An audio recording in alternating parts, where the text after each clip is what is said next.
And I will introduce our first presenter, Brenna Meade. Brenna Meade started working on campus networking for Colorado State University as an undergrad and grad student. She then became a network engineer for the University of Denver in Colorado. In 2019, she began working for Arapahoe County government as a senior network engineer, designing, implementing, and supporting county networks. Brenna is currently a network system analyst for the international network teams at Indiana University. So Brenna, I will let you continue from here. Perfect, thanks, Jorge. Let me go ahead and share my screen.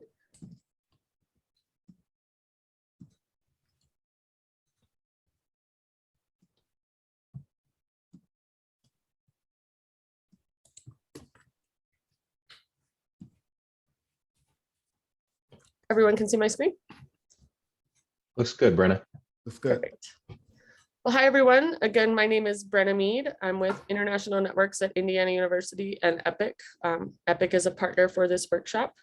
And today I'm going to talk about BGP and RNE networks. So we're going to go over some basics of BGP and how RNE networks differ from commodity networks and some of the networks that those of us are used to at our homes or at other businesses. And then later today, Hans Adelman, also from the EPOC team, will go over BGP security. So today is a day of BGP, so get ready and we'll get started. So today I'm just going to go over what EPOC is, a BGP overview, RNE routing, why it's different and why it matters, mechanisms for steering BGP, and a real world example. And then at the end, I'll leave some time for questions and discussion, as that was some of the feedback from last week, more time for some questions. So if anyone has questions, feel free to put them in the chat or save them till the end and we can have a discussion at the end. So EPOC Engagement and Performance Operations Center, it's a joint project between Indiana University and ESNet. So we create partnerships with regional infrastructure and science communities that span the NSF and DOE. So we have 5 focus areas: roadside assistance, consultation, application deep dives, network analysis, services in a box, DMZs, personas, etc., and training. So today we'll be focusing a little bit on that training section and also going over routing within the RNE community.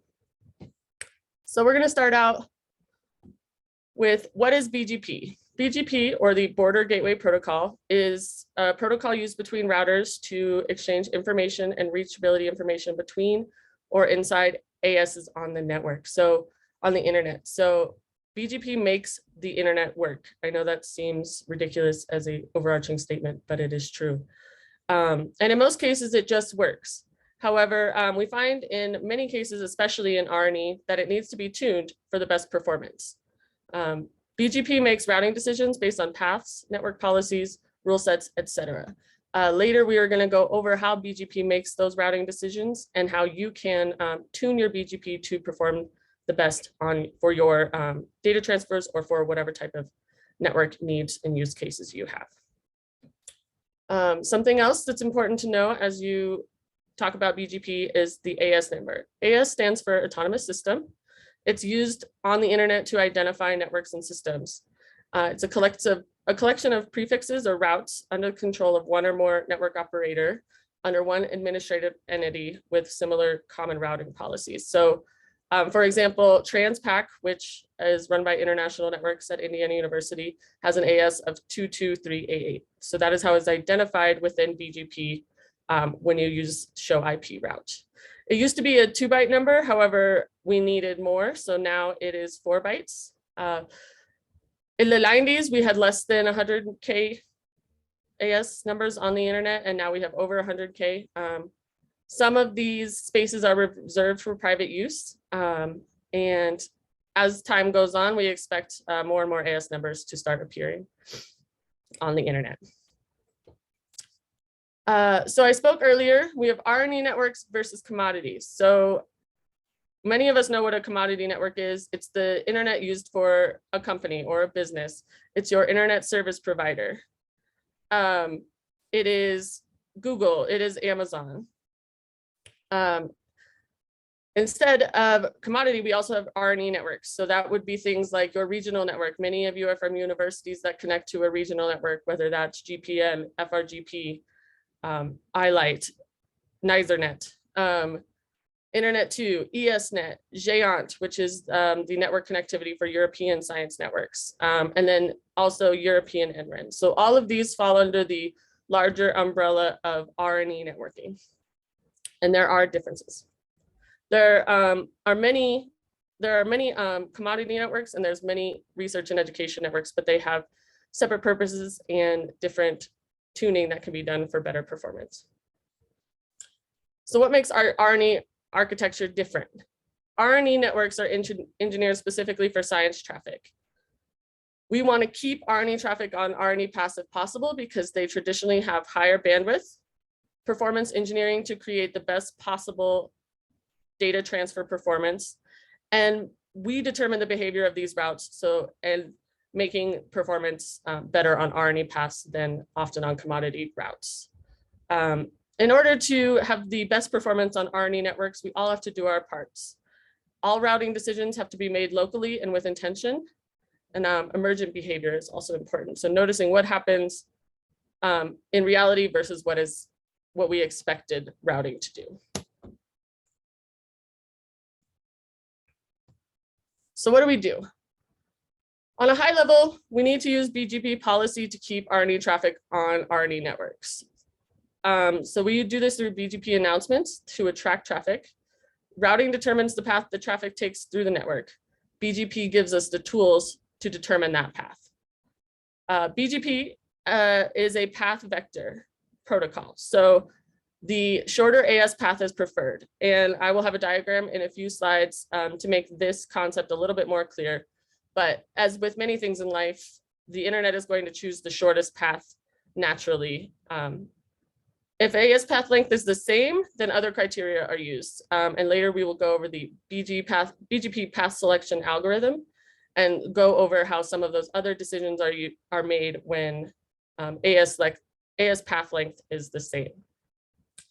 In order to do some performance tuning, it's often necessary that we have to override BGP's use of AS path length when choosing between R&E and commodity paths. Often, the path length algorithm will choose a shorter path that includes commodity over the better performing high bandwidth R&E path. In most cases, the R&E path is longer.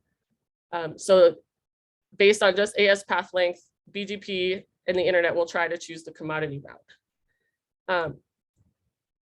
So remember, hop count is a legacy metric. And so some of the things that we're going to go into as this presentation progresses will be how to tune that legacy metric to work in your favor. So why does this matter? This example is from the Ohio Supercomputing Center to NERSC. So these are very common data transfers between the Supercomputing Center and NERSC.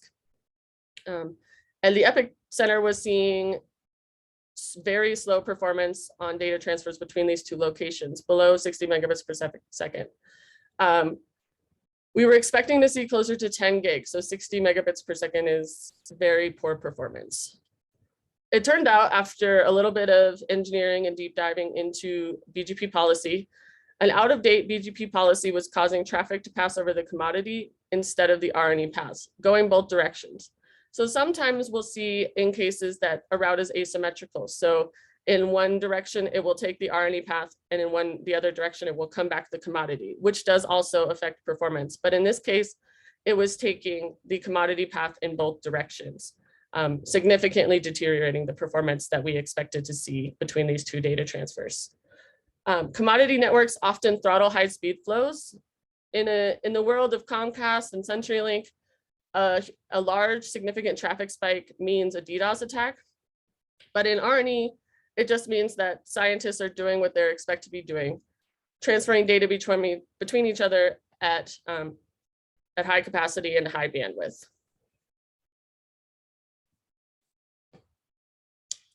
So what's next? In order to control BGP, we need to know how to manage it. So BGP just works, but as I said earlier, it needs to be tuned for best performance. Best path selection is a 10-step process, or can be. So I'm going to go over 4 common steering mechanisms today, but also to the right is some other steering mechanisms that are used that I won't be discussing. So we have AS path, origin type, MED, EBGP, IBGP, which we will go over a little bit in the hands-on exercises coming up, network exit, age of route, router ID, and neighbor IP. So these are many of the ways that we can steer BGP for best performance, but we're just going to go over local prep, communities, AS padding, and MEDs. So the first way that in BGP we can help the network choose the RNA path is local preference. So this is per prefix in BGP. It modifies the path for your outbound traffic. So if you change your local preference to higher than another, then it will choose that path. So in this example, the local preference for the commodity network is 100. And we set the local preference for the RNE network at 200, meaning this traffic will take the RNE network because of that change in prefix or addition. An additional way that's becoming fairly popular throughout, especially in the RNE community, as these networks grow and become more performant, is Bgp Community Strings. So a community string is a number. It's almost like a tag. So we're tagging these prefixes with communities, telling the peers how to handle the prefixes in a special way. So this allows us to make changes to routing policy based on the per prefix strings. And prefixes can have multiple community strings, just like anything can have multiple tags. It just provides information about that prefix and what decisions should be made based upon that community string. Communities that might be useful to external networks should be public. So this provides a mechanism for peers to affect a network's internal behavior. Some common uses are changing their local preference or DDoS mitigation. So what you want to do as a network engineer working with BGP is look for upstream network published communities. So that may be regional or national. We're going to go over some of the community strings that Internet 2 uses in order to give us more information as routing decisions are made. So for example, public BGP community strings offered by Internet 2. If you click this link, the slides are available on the agenda. There are quite a few more listed BGP community strings. I just decided to pull these out as examples. So set local pref on your advertised prefixes. So the default is 100. So in this example, 40 is low and then 160 is high. And the prefix identification, so we have our ASN and then we have 5004, which is Amazon. You can also add where does the prefix enter the network. So for this network, it's 242, New York. You can also use it to indicate emergency. So here we have 911, which would discard all the traffic destined to that prefix. We will later go over AS padding, but this is another example, is you can prepend your prefix to make your path longer using these community strings. So as I mentioned earlier, AS path is a legacy metric. So it's how BGP usually just makes the internet work. So as you can see from this diagram, BGP and the normal workings of the internet are going to go from campus 1 to campus 2. Because this AS path length is 3, they're going to want to take this commodity provider, which is only 10 gig, and again has some of those commodity settings that will affect your data transfer performance, such as DDoS mitigation and window sizing and jumbo frames. So we want to take this path, which is again longer, but has higher bandwidth, 100 gig connectivity throughout the regional 1, internet 2, back to the regional 2, and then over to campus 2. And so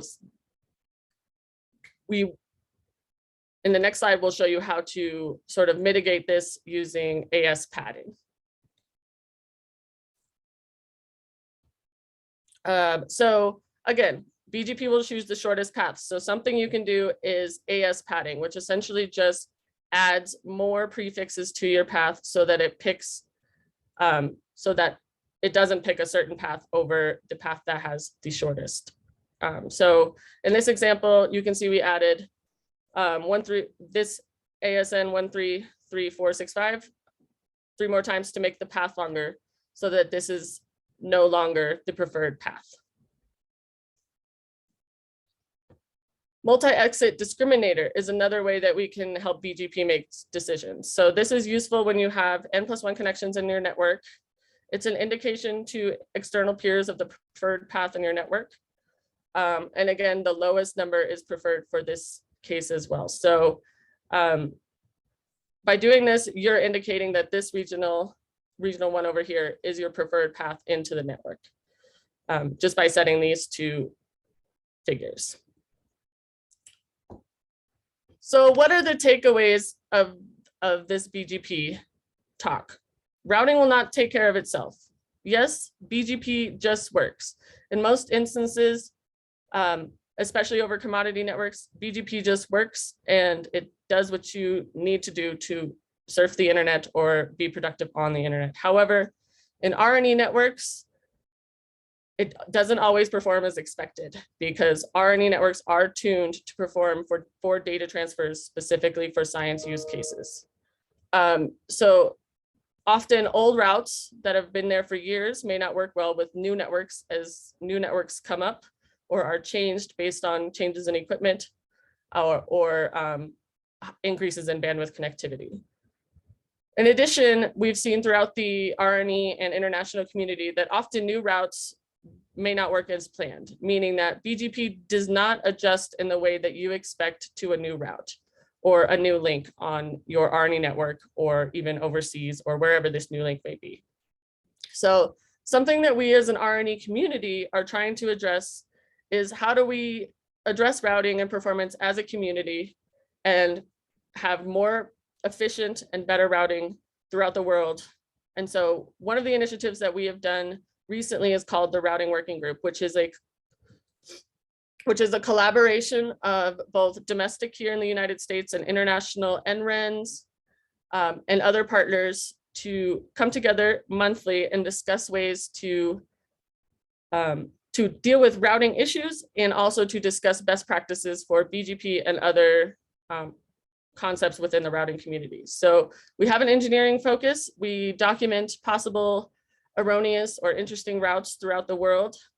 We identify teams to address them, and then we check in together as a group to work through them. We have about 150 partners within this group, and we have over 15 cases of erroneous routes that we've worked on since the beginning of the Routing Working Group.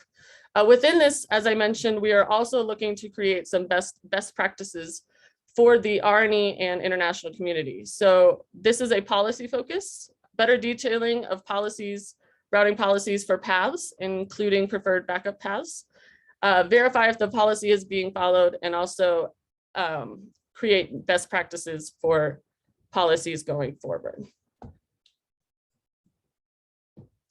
Some of the examples of routing issues that we've seen within the Routing Working Group are asymmetrical routing, which I touched on a bit, meaning a source to a destination takes one path one way and takes a different path when it returns to the source. I mentioned this is often an issue in the RNE community, as in one direction it takes the expected performant RNE route, and then on the way back it takes the commodity route, affecting the performance of that data transfer coming back to the source.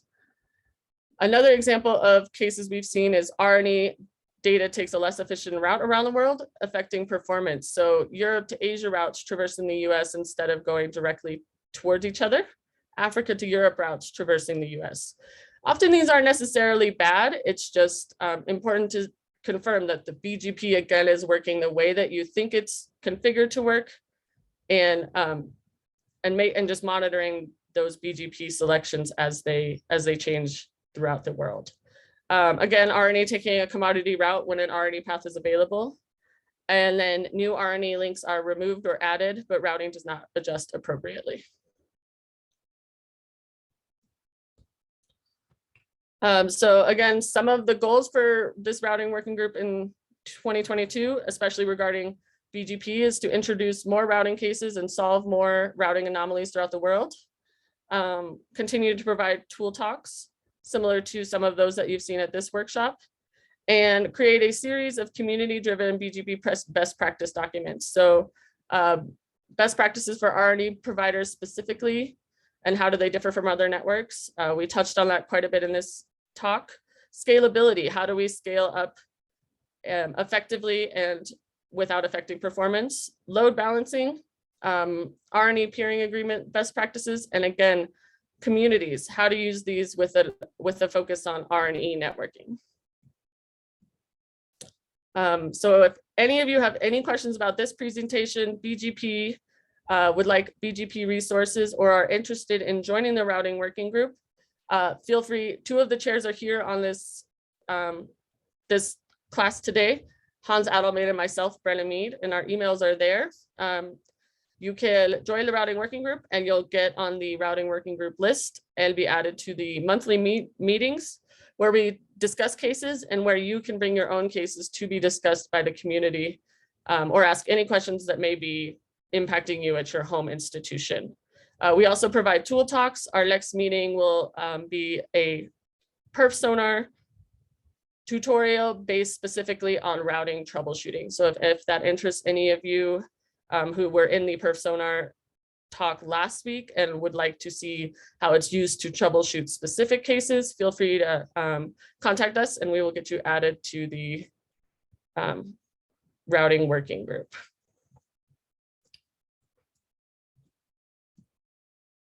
Okay, and I would like to open us up for questions. If there are any, there may be some in the chat, so I will take a look quickly here. There have been a few. I've been trying to answer them as they come in. The last one is from Michael Smith. He asks, are community strings in BGP similar to Snmp community strings? And honestly, no, they're not, is my answer. So, and security is very different for both, Brenna, if you want to. Yes, no, they are not. Snmp community strings aren't really an identifier of a decision or what might happen along that path. You know, Snmp community strings are just so that two devices can connect to each other and read information of each other or write to them. And that's not exactly what BGP community strings are.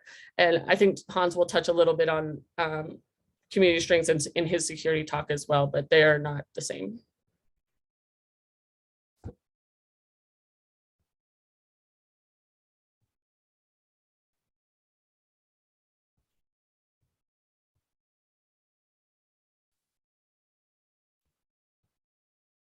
And of course, if you have more questions, Brenna will be in the BGP breakout session after the first lab. Yes, and I will also be here for the hands-on exercises in case any questions come up as you all work on it hands-on. The question from Paul is, so is the combination of all these knobs more of an art or science, Brenna?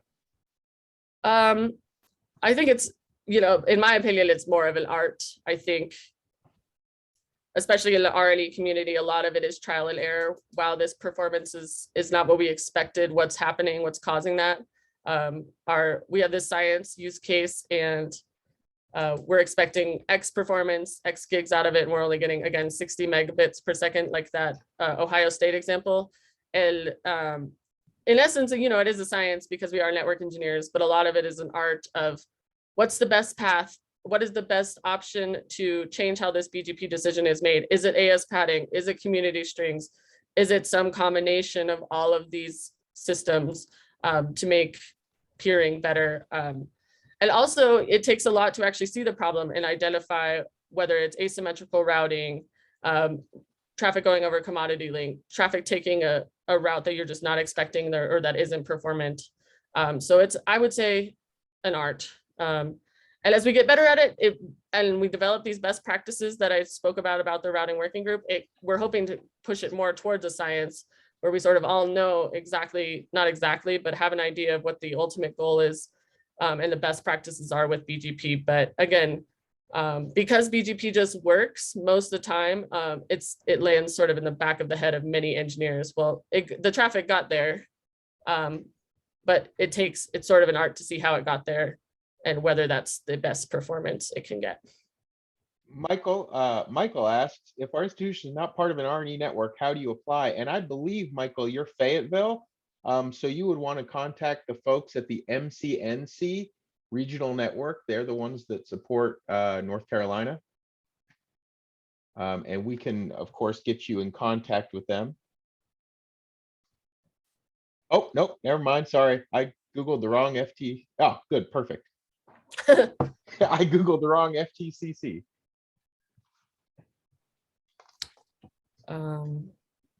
Okay. Yes, we'll have North Carolina. And then we'll be covering route maps and route filtering with BGP in this session.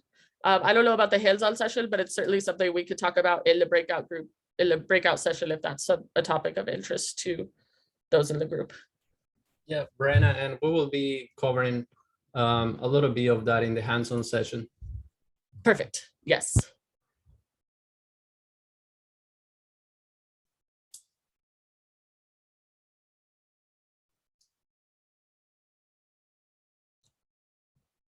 Okay, well, I have 2 minutes left if there's any more questions. Hans, will you put my email in the chat just for contact info? And sure will, yeah. Thank you everyone for joining my presentation. And if you have any questions, feel free to email me, join the routing working group, or just put them in chat as the day goes along. And I'll be here all day.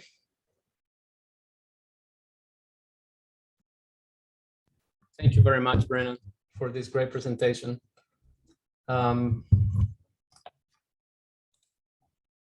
So Christy, I'm trying to share my screen. Would you mind letting me share so we can go through the next presentation?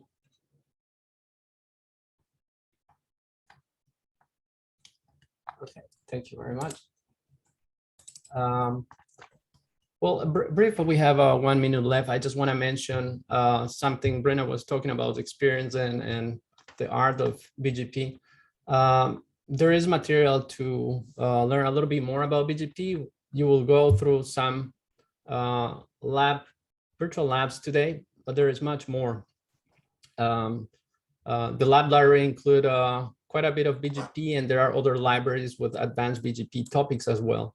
So those are available. Feel free to contact us and we will give you access. You already have access to the intro to BGP. That's something aside, and we will talk more about this in the breakout room. Now, the next topic, the next presentation or session is a hands-on session on BGP. So this hands-on session will cover essentials of BGP, what Brenna was talking, external BGP, internal BGP. So if you didn't register to the virtual platform, please feel free to do so. There is a link, enroll. So you just click there and we'll take you to the Bgp Lab Library. This session will be by AlSabeh. Ali is a PhD student here at the University of South Carolina. He earned his computer science bachelor degree from the Lebanese University. He then pursued a master's degree also in computer science from the American University of Beirut. And he is currently doing research on malware analysis using P4 programmable data planes. So Ali, I will let you continue from here. Feel free to share your screen and we can start this session. Thank you, Dr. Jorge. I'll share my screen.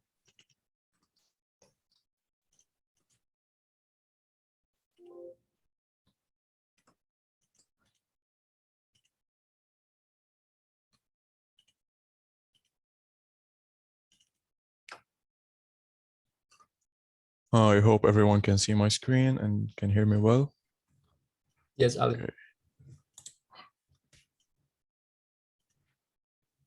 Okay. So in this presentation, we'll go on a brief overview of our Bgp Lab Series. What are the labs that we basically developed in this lab series? And as you can see here, our BGP Lab series includes 10 BGP labs, for starting from the very basic tools that we use, the MiniNet emulator and FRR routing, all the way to advanced BGP features. And the goal of this lab series is to basically allow everyone, even someone with the basic networking knowledge, to grasp a good BGP knowledge, starting from the basic configuration up to advanced configuration, such as configuring BGP attributes, route reflections, and so on. On top of these 11 labs, we have also 4 exercises. So once you complete a set of lab, you can test your knowledge by going and checking the exercises. And I will show later on the link for the website where all these materials are available. So this is just a overview. I'm gonna just go over it quickly as Brenna was talking about BGP, and essentially the internet is basically organized into autonomous system. Within an autonomous system, IGP are configured, and each institution configures its own IGP. And to communicate between the autonomous systems, an exterior gateway protocol is used, and mainly the most commonly used one is BGP. So why do we need BGP? Why, a question here is, why do we need BGP when we have when we could have only interior gateway protocols? Every institution can configure its own. And basically, IGPs, they only care about moving packets as efficiently as possible from the source to the destination. So an example of IGP could be an OSPF that delivers, chooses the route that has the least cost, or RIP that chooses the one with the least number of hops. However, IGPs, not too many routing policies can be enforced in the network. For example, a corporate autonomous system wouldn't want to allow traffic originating from a foreign autonomous system. However, telephone companies will want to carry traffic from their customers based on a subscription fee or other criteria. All these routing policies, they're not typically available in IGP, but they're much easier to be configured in BGP. The first lab that we're basically going to cover is an introduction to BGP. So in this lab, we will only configure the basic BGP configuration, and our topology is as follows. So we have 2 autonomous systems, network 1 and network 2, autonomous system 100 and 200. In each network, we have a router and internal network comprised of a switch and a host. And the aim of this lab is to show how we can configure BGP on both networks, in particular R1 and R2, so that at the end of configuration, I'm able to ping from host H1 to host H2. This is the end goal of this lab, to navigate over our topology, the tools that we use, how do we emulate these routers, switches using MiniNet, how do we enable the routing protocols, and how do we configure them, and finally establish connectivity. So for configuring BGP, we will use FRR, which is a routing protocol suite that offers multiple routing protocols such as BGP, OSPF, static, and others. So in this scenario I'm showing here, we have router R1 and we have this configuration. Let me highlight it. And as you see here, first I'm enabling the BGP daemon, of course, and then I'm entering the shell. I'm assigning an autonomous system to the router, and also I'm assigning a neighbor to this router, specifying its autonomous system. And I will go over like every step and details once I'm doing the hands-on session. But this is just a brief overview. Similarly, this same configuration, I will do it on router R2. I will establish a BGP connectivity between R2 and R1, assign BGP autonomous system, so on. Now, once the BGP neighborhood is established between R1 and R2, I'm gonna go ahead and advertise the networks. So for example, on R1, I'll be advertising network 192.168.1.0 so that router R2 knows about it and be able to connect to it. And similarly on R2, I will advertise its internal network 192.168.2.0/24 so that R1 can know about it. And after that, after configuring BGP, we'll also show the routing table of the routers and see how the entries are now installed in the routing table, how they are learned, through which protocol they are learned, and how they are reached. And finally, we will establish, test the connectivity between host H1 and host H2. We will also show the BGP table of the both routers. We'll also demonstrate like what is the difference between the BGP table and the routing table. And from here, I'll go on to the hands-on session.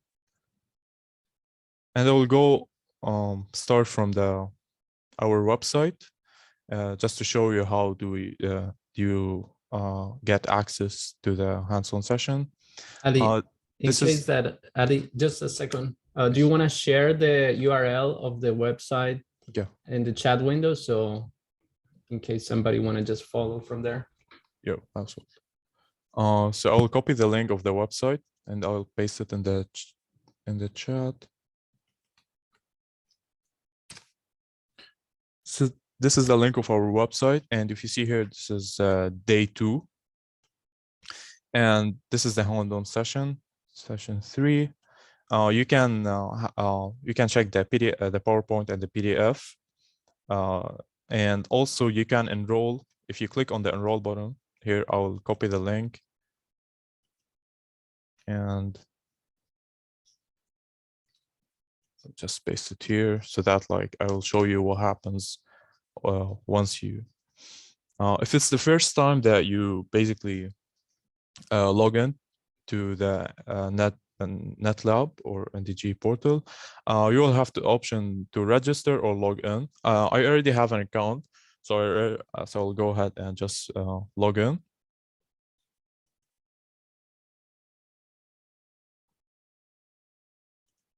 I think I copied the wrong one.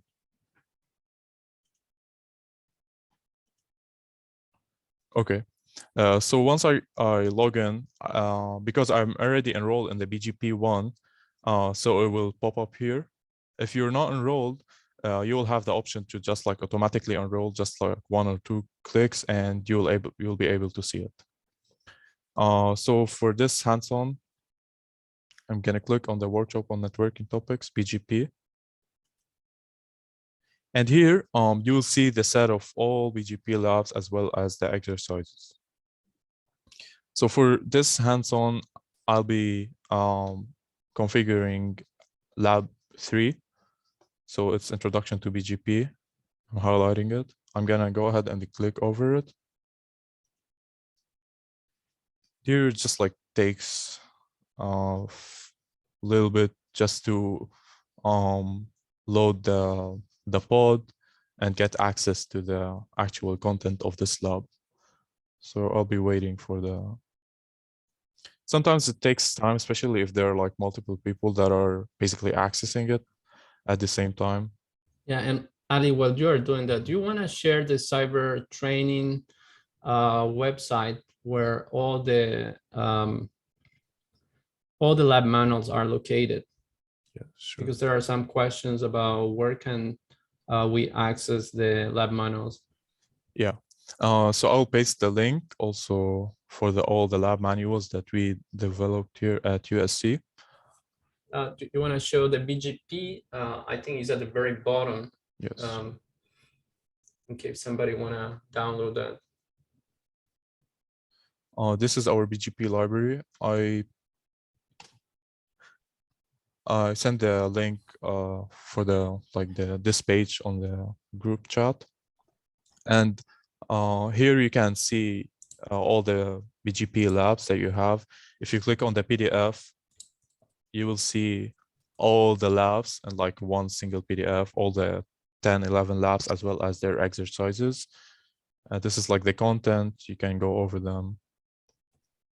And also we put online for the Bgp Lab Series, the VM, because we only use one virtual machine for the Bgp Lab Series. So in the workshop website, website, you will find the VM. So there is a link. Just keep doing over there. So that's the virtual machine. Yeah, so if you want to have your own like virtual machine on your laptop, you can install that and you can test the labs. So I'll go back to see if, okay.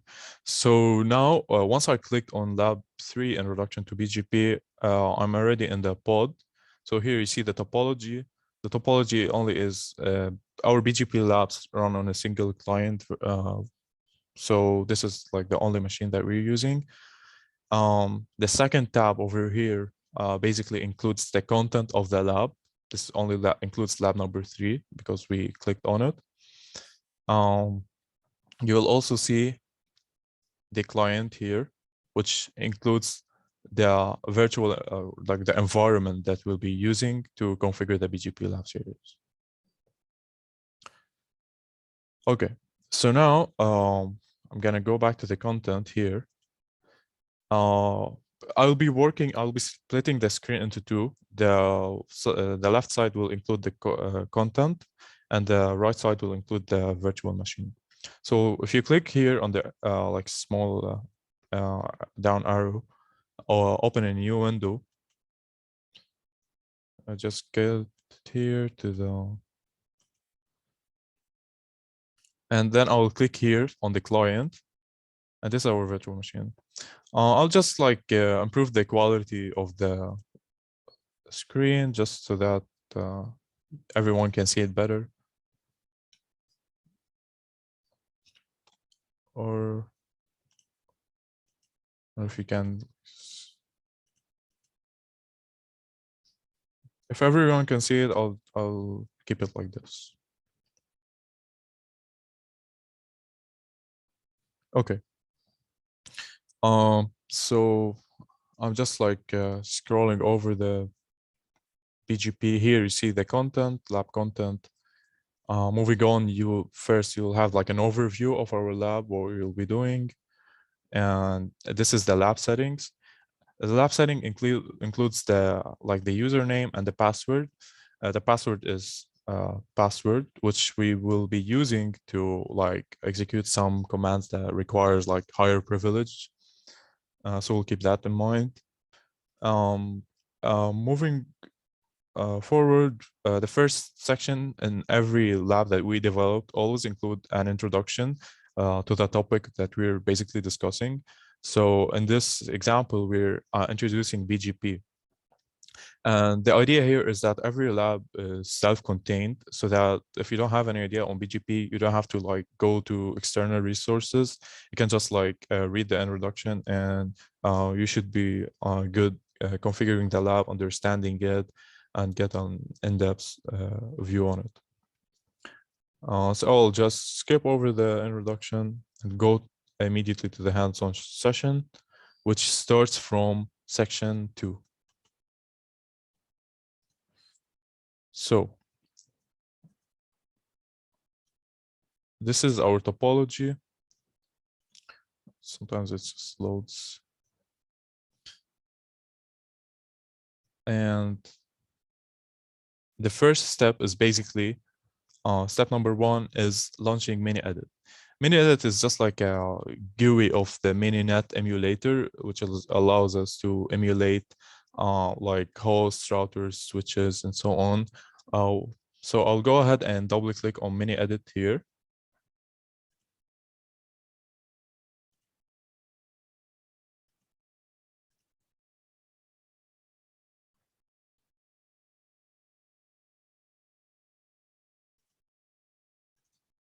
Okay.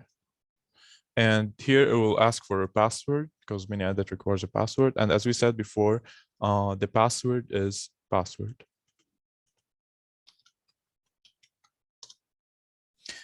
So once we click on mini edit, it will open a window here, and you will see 5 icons. This resembles the host, switch, router, and the link. And if you want to play with it, you can build your own topology, emulate your own network. You can do many things using mininet. So in this lab, we don't build our topology from scratch, but rather we just like load it, so that like we don't waste time building it and configuring everything. So in order to the topologies are all like saved within each lab directory.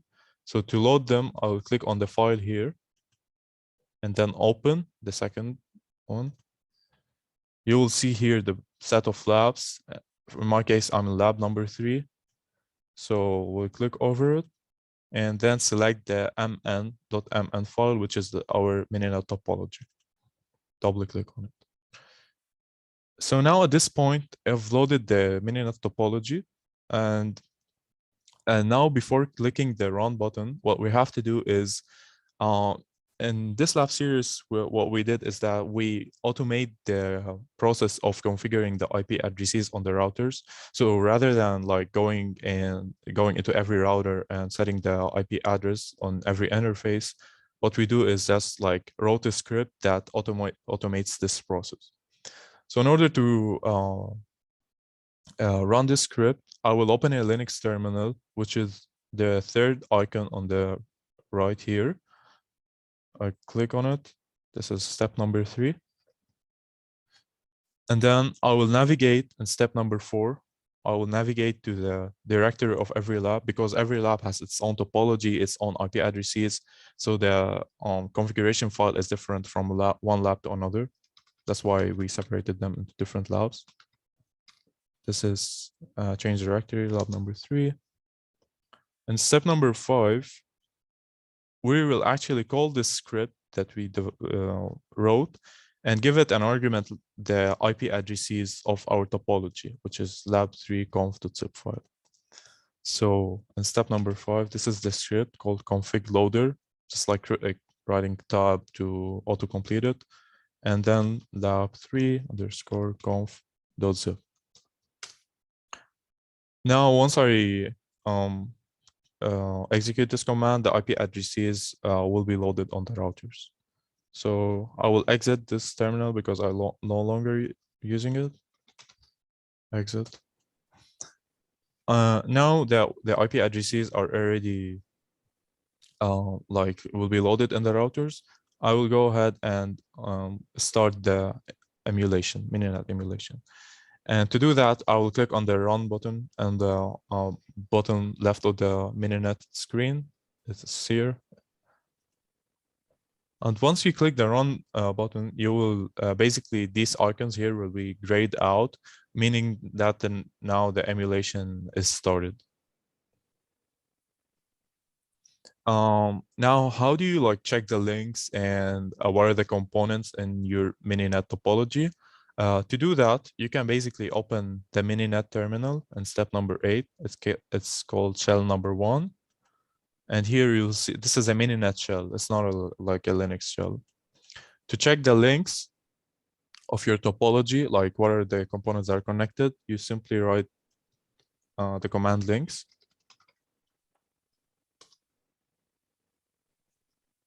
And basically, you will see every component and every interface of every like device connected to which one. So in this case, I'm having S1, ETH1 connected to R1, ETH0, and so on. You can validate for other devices.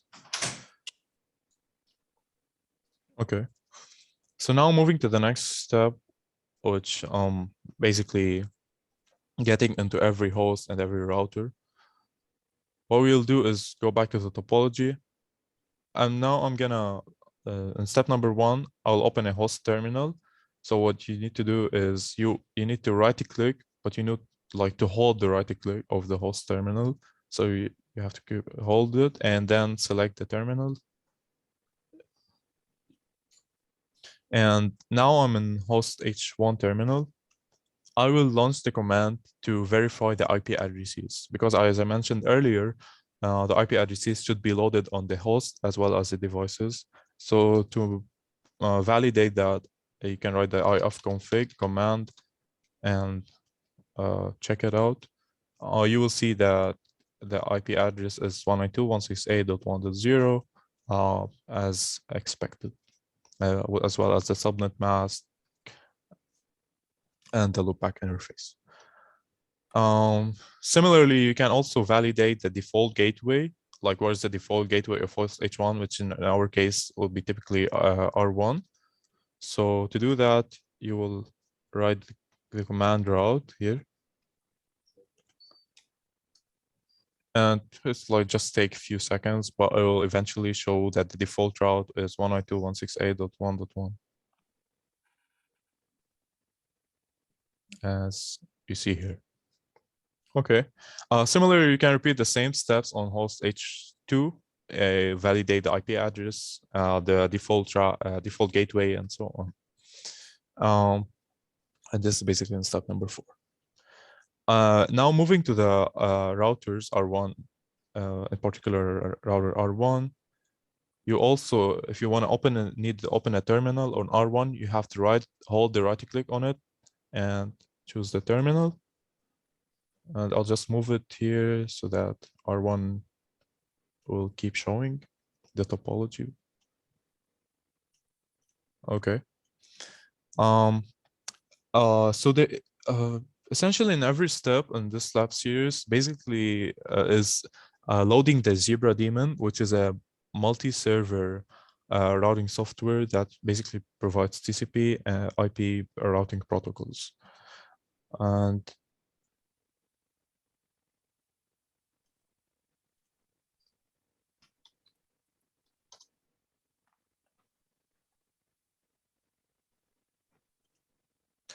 now, after you launch the Zebra daemon, what you have to do is basically write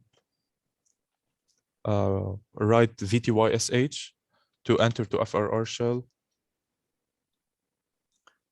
I'm just moving like fast just to show the routing table. Make sure that the IP addresses are all configured. Here we'll see like 2 entries install the routing table, which corresponds to this link as well as this link. 192.160 internal network, 192.168.12.0 is directly connected to R2. And similarly, this is an essential step that you have to repeat it on router R2, which basically launching the Zebra daemon and going into the VTYSH session. If you show the routing table, it will have similar results. Now I'll move to the our main theme in this lab series, which is basically configuring BGP. We will start off with on our router R1. So this is R1 here. And essentially, if you want to use any routing protocols using FRR, you have to enable its daemon. So now, and this daemon basically runs in Linux. It's not, so we have to enable it. In order to do that, I will go back one step to the Linux terminal, exit here, and I will enable the BGP daemon, BGPD. Now the BGP daemon is enabled.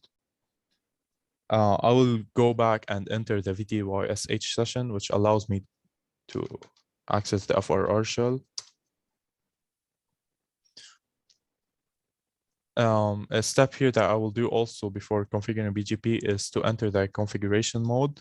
So if you write configuration and click the tab, terminal, now I'm the configuration mode. The first step in configuring BGP is assigning an autonomous system number. So in our case, the R1 is within autonomous system 100. So to assign this autonomous system, you will write router BGP 100 corresponds to the autonomous system number of router R1. Now I'll assign a BGP router ID to R1 so that like other neighbors will know it using this ID. And in order to do that, you have this command BGP router ID. So Ali, just for a second, just momentarily, I see a comment here from David. I'm getting a PID log file error attempting to start Zebra. Are you familiar with that, or Eli? That's I probably you're launching Zebra on the host H1. So we're only configuring the routing protocols on R1 and R2. So Zebra should be only loaded on R1 and R2 and not the host H1 and H2.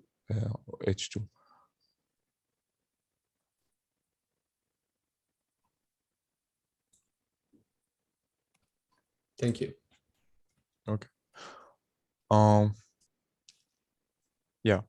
So yeah, I was configuring a router RD on R1. So I will write BGP router ID, and the ID is 1.1.1.1. The convention here is that like because I'm configured on router R1, I was 1111. On router R2, I was 22222, and so on. Now I will establish a BGP neighborhood with R2, which is an autonomous system 200. In order to do that, I will launch the command neighbor 192.168.12.2. On neighbor, now specifying the IP address of R2.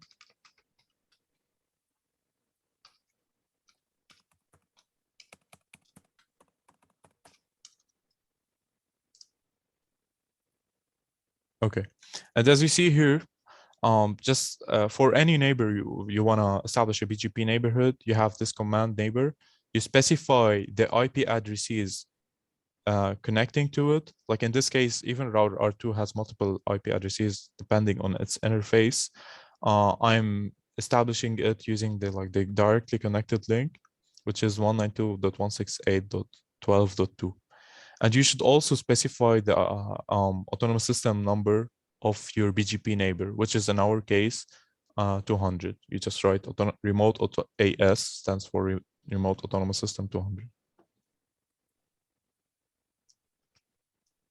Now you can end the, I'll just leave the BGP configuration mode by writing end.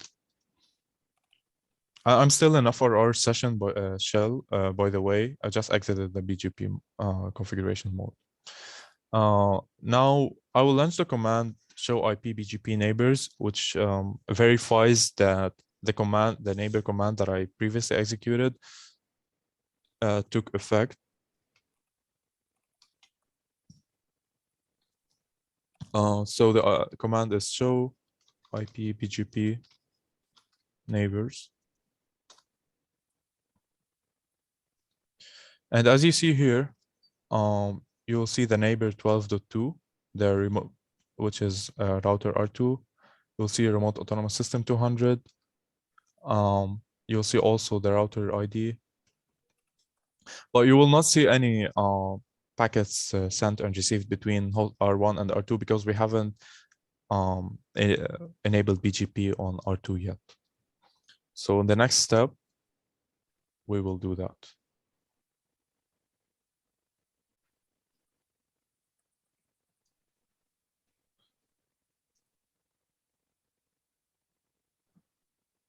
Okay, I will go to R2 and I will repeat the same commands that I did before, which is basically first exiting the terminal, going to the Linux terminal, enabling the BGP daemon, then going to VTYSH, accessing FRR shell again, going to the BGP configuration mode. And now for router R2, I'm in autonomous system 200. So I will assign, this is the autonomous system number. The router R2 ID of R2 is, as we said, BGP router ID 2.2.2.2.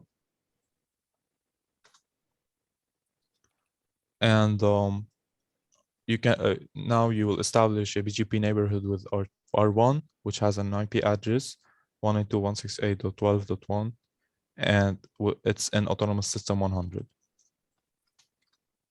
Neighbor R1 192.168.12.1. It's in autonomous system 100. You will also exit the BGP configuration mode.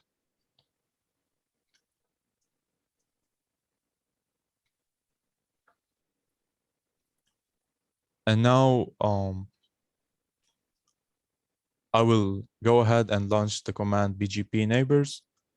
So now I should be able to see some statistics.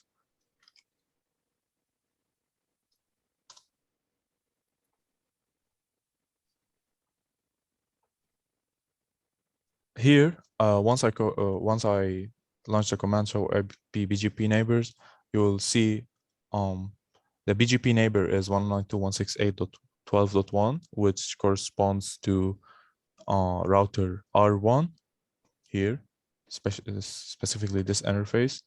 It's on remote autonomous system 100. Our local autonomous system is 200, external link. This is the router ID of our neighbor, 1.1.1.1. This is our local router ID. And you will see here that now there are some statistics that are being shared between both routers.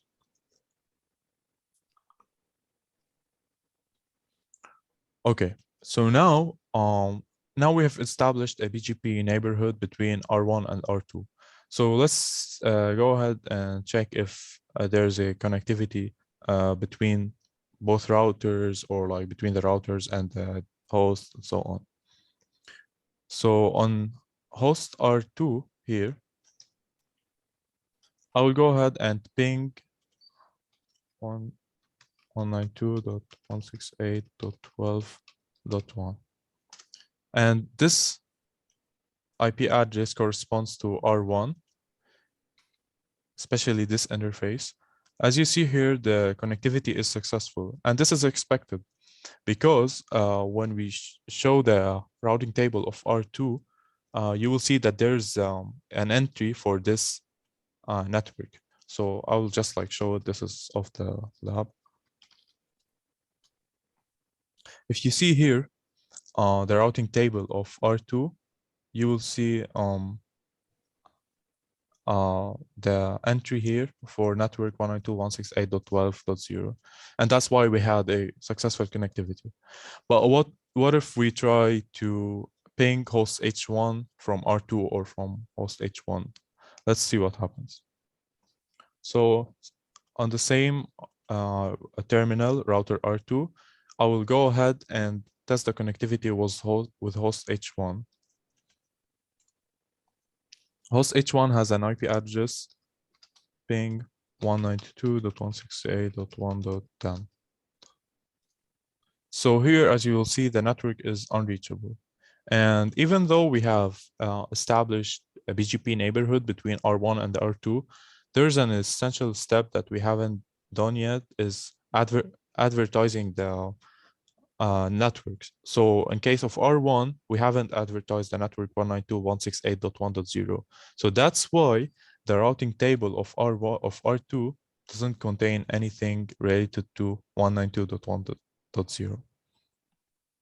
And similarly, if you try the same exact thing on R1, if you try to ping host H2, you will also get unsuccessful connectivity because router R2 did not advertise its internal network.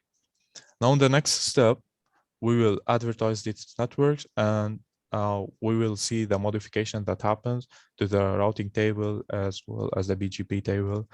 and we'll see if we will get any connectivity.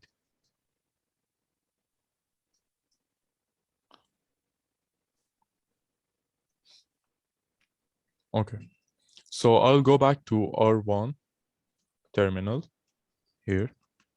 Click here, R1. We'll go back to the write the command configure terminal.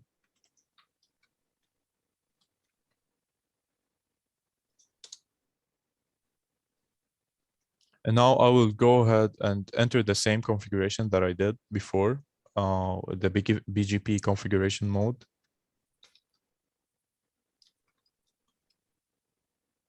And the autonomous system of R1 is again 100. Now, the command that I used before to establish a BGP neighborhood is neighbor. The command that you use to advertise the network is network. So in this case, I will write the command network. And here I will advertise the network, the local network of R1, which is 192.168.1.0/24.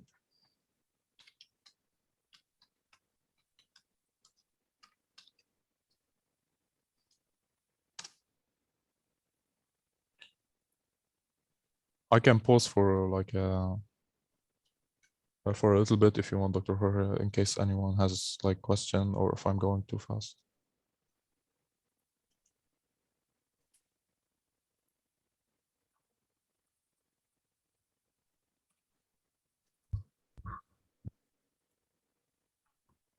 Okay. So Anthony has a question. Do you have to issue the network, the command network IP, where the IP is the IP address of the network that you want to advertise? Do you want to do that?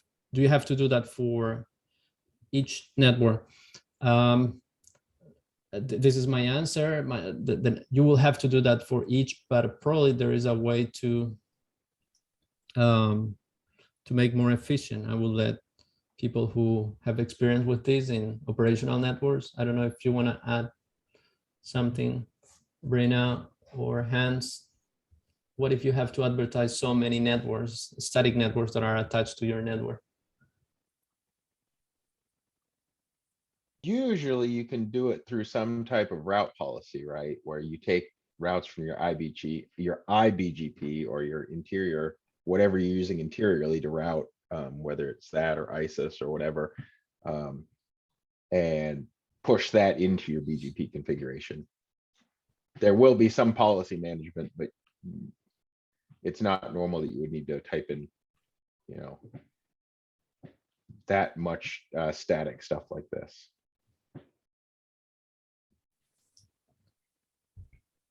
Thank you.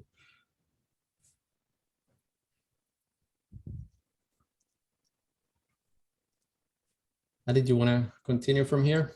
Yes. Okay.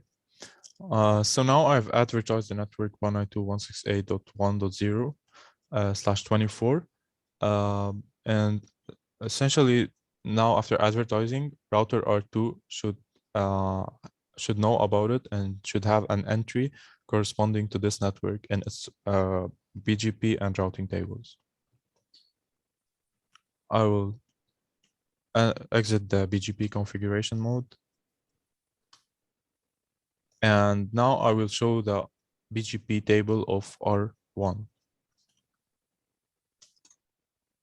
Show IP BGP. That's the command to show the BGP table.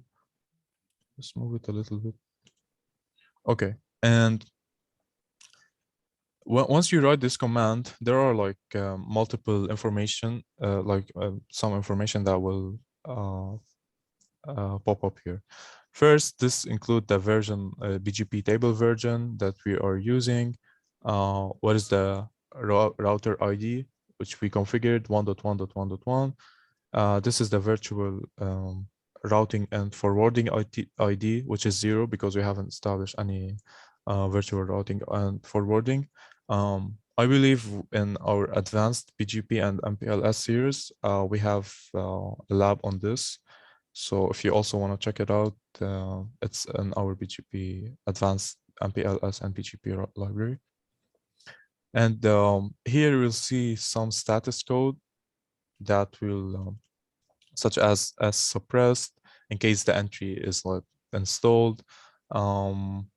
Star means the entry is valid. The arrow here means that this entry is the best one, and this is the one that's that's used. Because sometimes you will have multiple paths to the same destination, but only one of them will be used according to the BGP attributes. So this arrow here indicates which entry or which next hop will be used to this destination. So here we will see in the BGP table, we have the star and we have the arrow, which means that this route is it's in the BGP table 192.168.1.0/24. The next hop 0000 means that this route has been originated from the router itself. So because we advertised it, not this network, and not like we have received it from any other external network. So that's why the next hop is 0000. These are the metric and the local pref attribute we will talk about in our next hands-on session. But these are BGP attributes. This is also a weight BGP attribute, and the path I here, it just means IGP, but what it basically means is that it's in the same autonomous system. It has been originated in the same autonomous system. Now I will show the routing table of. I will go to R2 and show the routing table. Okay, we'll go to R2 here. If you launch the command show IP route on R2 again, let's see which entries has been added. Previously, we had these two entries in the routing table of R2. Now we have this entry loaded. And just before elaborating on this entry, once you write the command show IP route, you will see multiple codes here that, like, for example, O stands for OSPF, which means that this route has been learned throughout the OSPF routing protocol. C means directly connected here. S means static, and so on. Like, for example, our previous route, this is like directly connected network 2.0. This is 12.0 directly connected. Now, the new entry that has been installed in the routing table of R2 is 192.168.1.0/24. B stands for BGP, which means that this route has been learned from BGP, and it's selected and it's been installed in the forwarding information base of the router. And also here you will see the next hop, like how do you reach this network? And as you will see here, the next hop is 192.168.12.1, which corresponds to R1. And this could be like seen on the topology here, because when we need to reach network 192.168.1.0, we have to use the next hop R1. And this is the interface that's corresponds to like the facing the network, the next hop. So if you show the IP, the BGP table of router R2 here, show IP BGP. Again, this is the network that has been learned from R1 because R1 advertised this network. It's valid, and it's the best path that is used because there's only one path. So that's gonna be picked. The next hop to use it is the same 12.1, and these are the metrics. And as you see here in the and there's 100.i, and this corresponds to the AS path attribute. Means that in order to reach this network, you'll first go to autonomous system 100, which basically includes the network. However, if the BGP table on R1 didn't have this autonomous system because it was originated from there. Okay, now I've only advertised the network on R1. I will repeat the same process on router R2. So in R2, I will advertise the network directly connected to it, which is 2.0, and I will follow the same steps.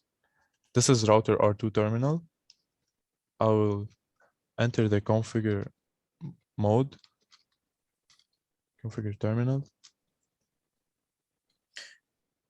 I will enter the BGP configuration mode, router, BGP 200.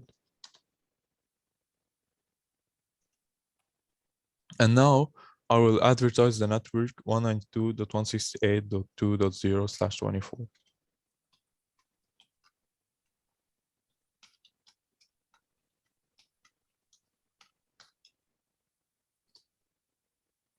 And then I'll exit the BGP mode, configuration mode. Now I'm in the same terminal, router R2. I will show the BGP table of this router, and we'll see what are the modifications that happened after we advertise this network. So the command is show Ipbgp, show Ipbgp.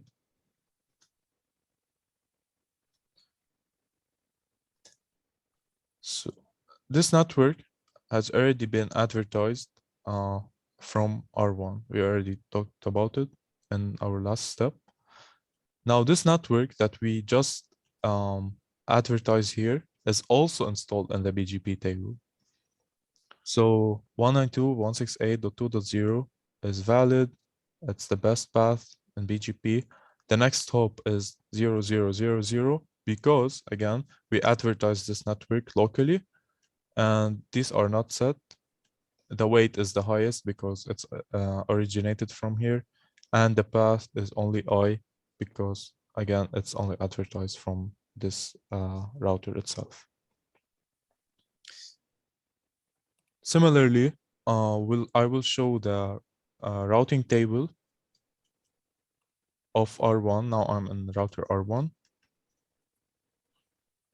Show IP route.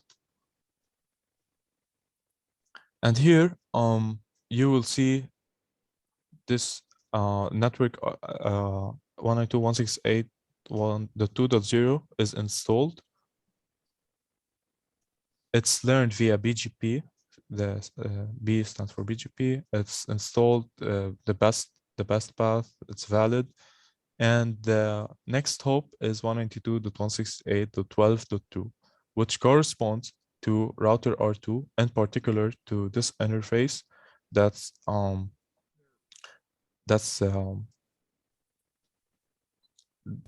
directly connected to R1. Okay. Now, after configuring BGP neighborhood as well as advertising the networks, we will check the connectivity between host H1 and the host H2. So I'll open host H1 terminal. I will launch a ping command.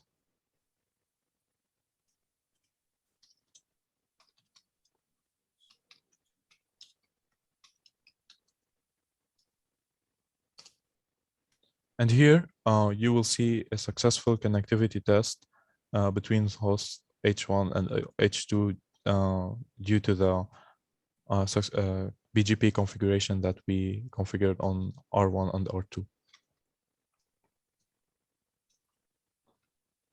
Similarly, you can test it as well on host H2.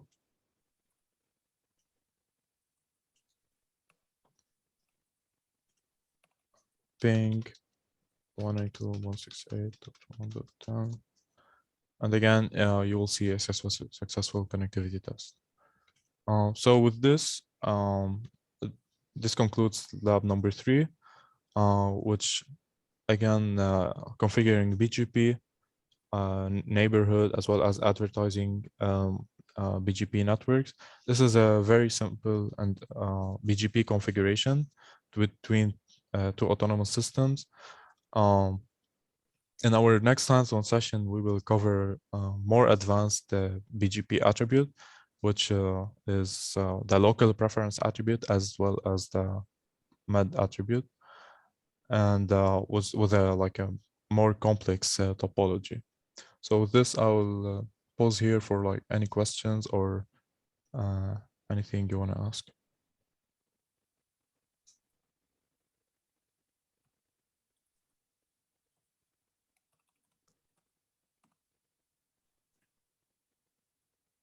Well, thank you, Ali. I don't see any question coming, but thank you for this presentation. Thank you. As Ali said, this is the basic configuration. Next session, the last session of the workshop, the hands-on session, we will talk about how to steer traffic, how to modify the path that are selected by BGP.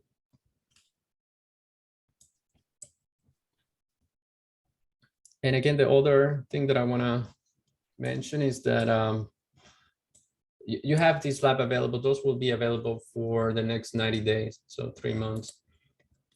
And there are, Ali, I don't know if you want to show the lab libraries, because we have a few minutes. We can show the more advanced lab libraries. The intro is what you're covering right now. So you covered this lab number 3 in your screen. Yes. Yeah. Then you will be covering, I believe, lab number 8 in the next hands-on session. Yes. And there is another library also underneath that, which is some additional advanced topics. Yeah. I think that those cover some attributes that were not covered in the previous library, which such as multi-protocol BGP. That's what I remember. Yeah, that's correct. Ipbgp. Okay. I don't see any other question. There is one question here. Will the recording be available for later viewing? Scott, yes, we're recording and we will be posting again in YouTube, and also we will add a link in our workshop website. So this will be posted soon.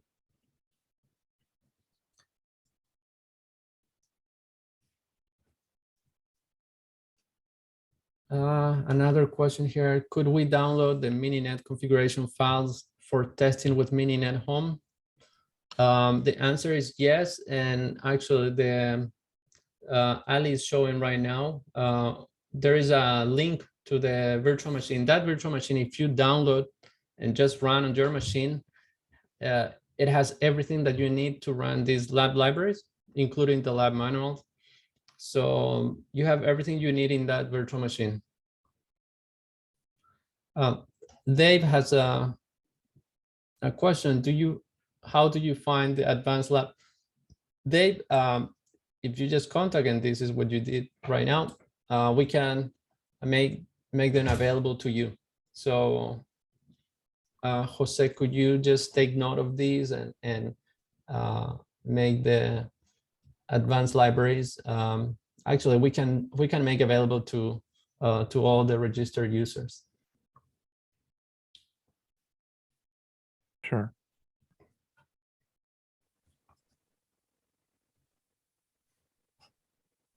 Yeah, and we will be sending email with this information.